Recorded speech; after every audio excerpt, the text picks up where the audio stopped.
Hi, I'm Anna, and I'm a freshman here at Hopkins. I am an international studies and economics major. I am a daughter. I am a little sister. I am an artist. I am a cat lover, and I'm a sexual assault survivor. You see, when people know that I'm a survivor, that I've been assaulted, it somehow becomes my entire identity in their eyes. They forget all of the other aspects of myself, when being assaulted is just one of the things that has happened to me, and by someone I never expected. The person who assaulted me was my first boyfriend. We were 16 at the time when we first started dating, and if you do the math, that means that we started dating at the height of the pandemic, when our worlds were shrunk down to the size of our rooms. With that isolation, I stopped talking to the vast majority of my friends, except him. We FaceTimed every single day, practically every second of the day. We did our homework together, talked about niche political issues together, and fell asleep on the phone together. Naturally, he became my best friend and eventually my boyfriend. Because we knew so much about each other, we could comfortably and freely talk about our mental health issues with one another. Some of them were extremely similar, but the ones he dealt with were a lot more intense than mine, ones that I could not fix. But as someone who is extremely sensitive and empathetic, his problems became shared problems between the both of us. If he was struggling with his eating, so was I. If he was upset with me, so was I. I felt responsible for his well-being, and I absorbed everything that he was feeling to the point where it was affecting my ability to function. But at the same time, I was so in love with him. He knew me, understood me, and loved me, even after seeing all of the parts of myself I hid away from everyone else. The moments of happiness he did give me made me want to do everything in my power to support him and make him feel better. But because he knew my insecurities so well, he weaponized them against me to stop me from leaving him, saying things like, "No one else will ever want you, and you are the only person that I have." I believed him, and I thought that these were normal things to be saying in a relationship, and so I ignored the gut feeling telling me that there was something wrong. There was this internal discomfort telling me that there was something that wasn't right, but my thoughts and my judgment were so clouded with him and his needs. One of the things that he said would make him feel better was having sex, after calling me a prude for having no experience. At one point, he threatened to break up with me if I didn't go over to his house in the middle of the night to see him. With our relationship on the line, I snuck out of my house and drove over to his. That was the first time I'd ever gone completely outside of what I was comfortable with to satisfy his needs. The more and more I did these things, though, violated my own boundaries for him, the easier and easier it became to ignore those gut feelings.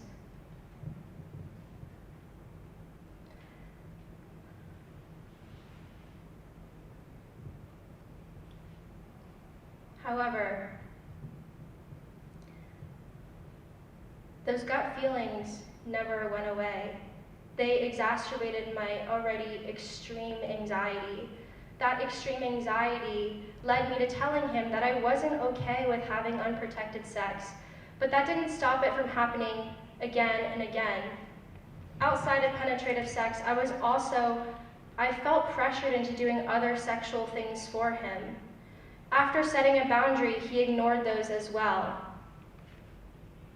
He gaslit me into thinking that I was crazy for not being okay with everything that he wanted. I was afraid to say no. However, he was never physically violent with me. He never physically forced me into doing anything.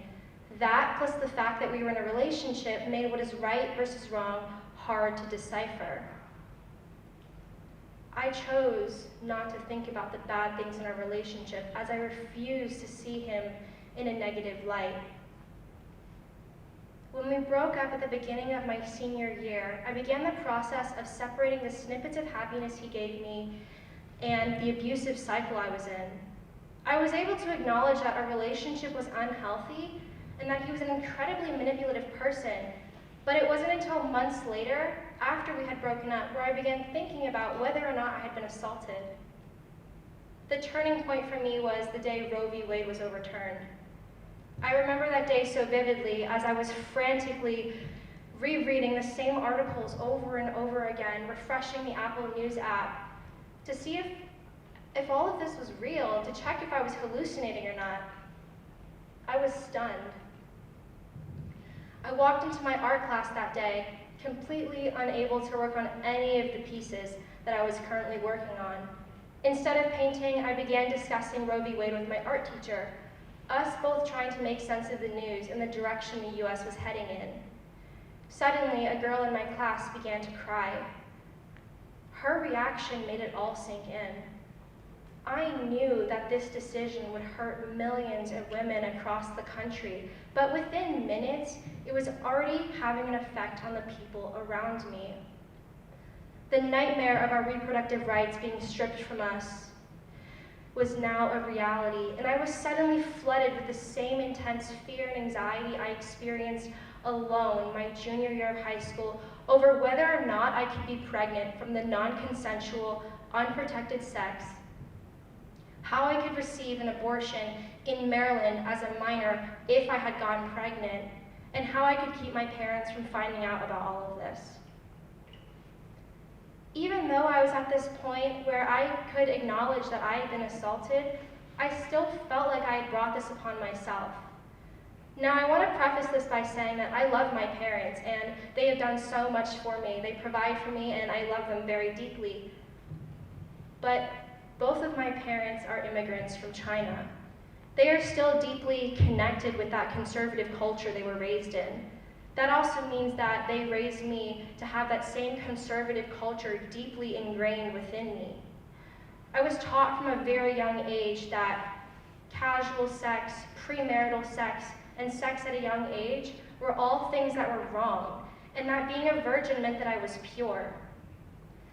Purity culture is something that is so prevalent within Chinese culture, and I wanted to be pure because that translated into also being a good girl, which is another thing that is also heavily praised in Chinese culture. I felt so guilty and ashamed for going against what my culture and my parents wanted me to be. How could I talk about what happened when I knew I would be shamed for having sex in the first place? With my parents out of the picture for support, all I wanted to do was run back to the person that hurt me. He made me feel safe, but he was also the same person that put me in this unsafe situation. Digesting and unpacking my trauma alone was like constantly carrying a weight on my back. It was crushing, even debilitating at times. I remember one night this summer as I was driving to the gym, and I began uncontrollably crying at the wheel. Instead of being able to see the road outside of the windshield, I was suddenly in his room, the same place I'd been assaulted. I was being forced back into these memories that I had actively chosen to block out.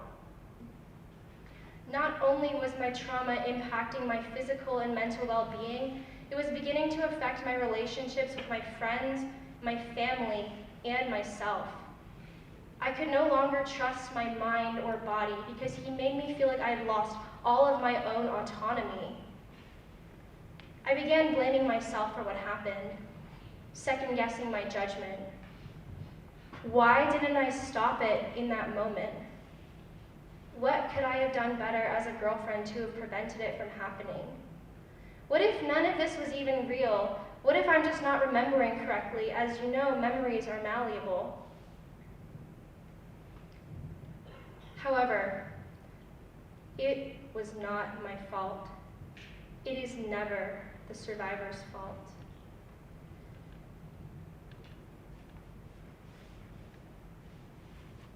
Even though I have the confidence to say that it wasn't my fault, and to stand here in front of an audience and tell my story, I still struggle with the same feelings of shame and guilt on a day-to-day basis. I I'm currently in the process of healing, but it took me about a year to come to terms with the fact that I had been assaulted.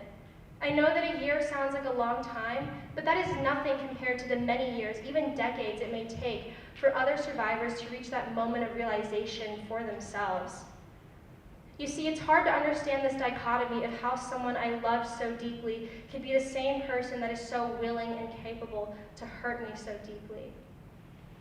But I understand now that those contradictory feelings can coexist. Every single feeling and every single emotion I have felt is a normal reaction to trauma. With time, I was able to confide in one person. And from there, it became easier and easier to talk about my experience with my other close friends.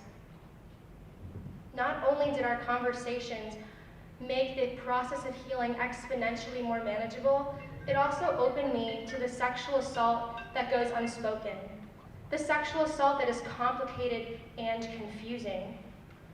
Sadly, sexual assault is way more prevalent than we are led to believe. But that also means that to anyone out there that is a survivor, you are not alone. Your experience is valid. You have the right to talk about it. Sexual assault is not the one image the media paints it out to be. We hear the term sexual violence, but that second half of the term violence carries very graphic and extreme connotations when that is not what the term solely represents. During orientation week this year, all freshmen were required to attend an assembly on consent. The focal point of that talk was on an experience that was very objectively raped, very objectively classified as sexual assault. However, sexual assault does not reflect that one experience or experiences to that degree. Instead, sexual assault is a large umbrella that encompasses so much grayness. That grayness becomes even harder to navigate when complicated with one's own personal circumstances.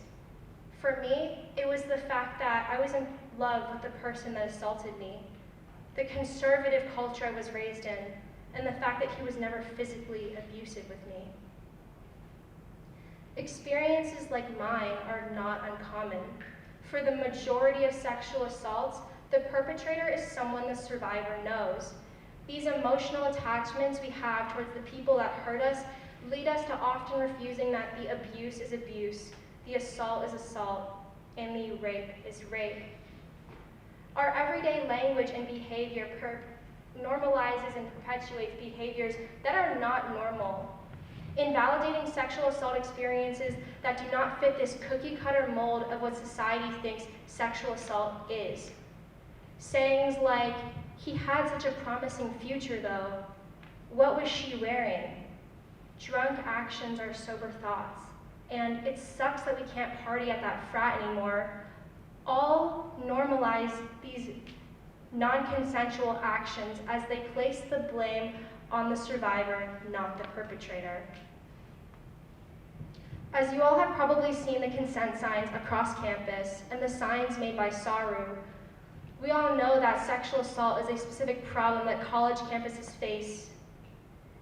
Especially as we are in the red zone right now, the time frame in which over 50% of all sexual assaults occur on college campuses, every single person in this room has the power and ability to contribute to a positive change. It is your job to recognize this language and behavior. Our everyday vernacular determines our perceptions of reality, making it an extremely powerful tool. I challenge you to stand up to the locker room talk. Tell your friends to stop making those distasteful rape jokes. And if you catch yourself contributing to this culture, be open and willing to correct yourself. We can all start by understanding that sexual assault is nuanced. Sexual assault is not defined by harsh and violent criteria. Every single experience is unique and every single experience is valid, complicated with one's own personal circumstances. By collectively understanding this grayness, we can encourage and foster a more accepting space to talk about the stories that currently go untold. You can either decide to continue contributing to this culture that is normalizing behaviors that are so hurtful and traumatizing, or you can choose to swim upstream, go against the grain, and help create a safer tomorrow. Thank you.